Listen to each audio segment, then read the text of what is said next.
আমার সম্মানিত মুসলমান কেরাম, নবী করিম সাল্লাল্লাহু আলাইহি ওয়াসাল্লামের দরবারে একজন সাহাবী এসে বলল, ইয়া রাসূলুল্লাহ, ইয়া হাবিবাল্লাহ, নবীজি,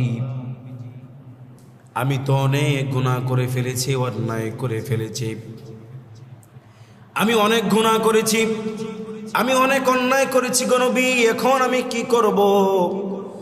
আমি এখন কি করব? আমাকে একটা সাজেস্ট করেন। আল্লাহর হাবিব সাল্লাল্লাহু আলাইহি ওয়াসাল্লাম বলেন, ও সাহাবী, তুমি কেন এত হতাশ হয়ে যাচ্ছ? তুমি আমাকে আগে বলো, তুমি কি সাগর পরিমাণ, সাগরের ফেনা পরিমাণ গুনাহ করেছো নাকি? সাহাবী বলল, ইয়া রাসূলুল্লাহ, ইয়া হাবিবাল্লাহ, নবীজি, আমি সাগর পরিমাণ, সাগরের ফেনা পরিমাণ গুনাহ করে ফেলেছি। আমি সাগর পরিমাণ, সাগরের ফেনা পরিমাণ গুনাহ করে ফেলেছি নবী, আমি এখন কি করব? আল্লাহর হাবিব, রহমতের নবী, মায়ের নবী, কামলিওয়ালা নবী বলেন, ও সাহাবী, তুমি আমাকে এর আগে বলো, তুমি কি আকাশ ও জমিন সম পরিমাণ গুনাহ করেছো নাকি?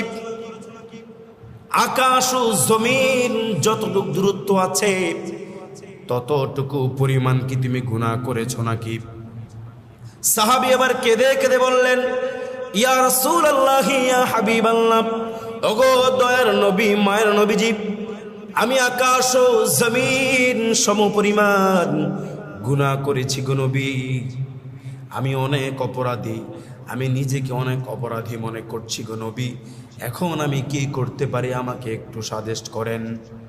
রাসূল আরবি সাল্লাল্লাহু আলাইহি ওয়াসাল্লাম বলেন, ও সাহাবী, তুমি নিরাশ হয়ে যেও না, তুমি নিরাশ হয়ে যেও না।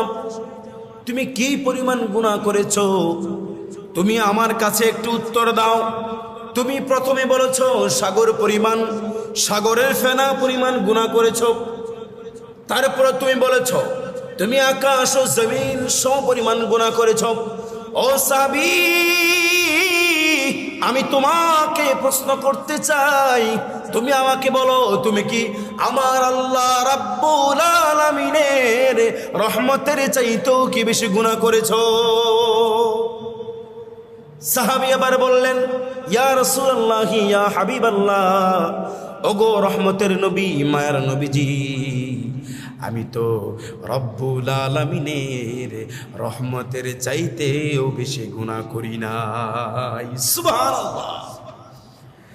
আল্লাহর হাবিব সাল্লাল্লাহু আলাইহি ওয়াসাল্লাম তারপরে বললেন, ও সাহাবী, ও সাহাবী, একটা কথা সব সময় মনে রাখবা, তোমার গুনাহ যতই বড় হোক না কেন, তোমার গুনাহ যতই বড়ই হোক না কেন, সব সময় একটা কথায় চিন্তা করবা, একটা কথায় মাথায় রাখবা, তোমার গুনাহ যতই বড় হোক না কেন, আমার আল্লাহ রাব্বুল আলামিনের রহমতের দরজা তার চাইতে বেশি বড়।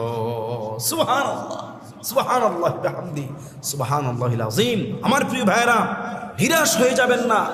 কত গুনাহ করেছেন জীবনে, কত অন্যায় করেছেন, আপনার গুনাহ সাগরের ফেনা পরিমাণ হয়ে গিয়েছে, কোনো সমস্যা নাই। আপনার গুনাহ সাগরের ফেনা পরিমাণ হয়ে গিয়েছে, আল্লাহর রহমতের দরজা আকাশ ও জমিন পর্যন্ত। আপনার গুনাহ আকাশ ও জমিন পর্যন্ত হয়ে গিয়েছে, আল্লাহ রাব্বুল আলামিনের রহমতের দরজা তার চাইতে বেশি বড়। বলো সুবহানাল্লাহ।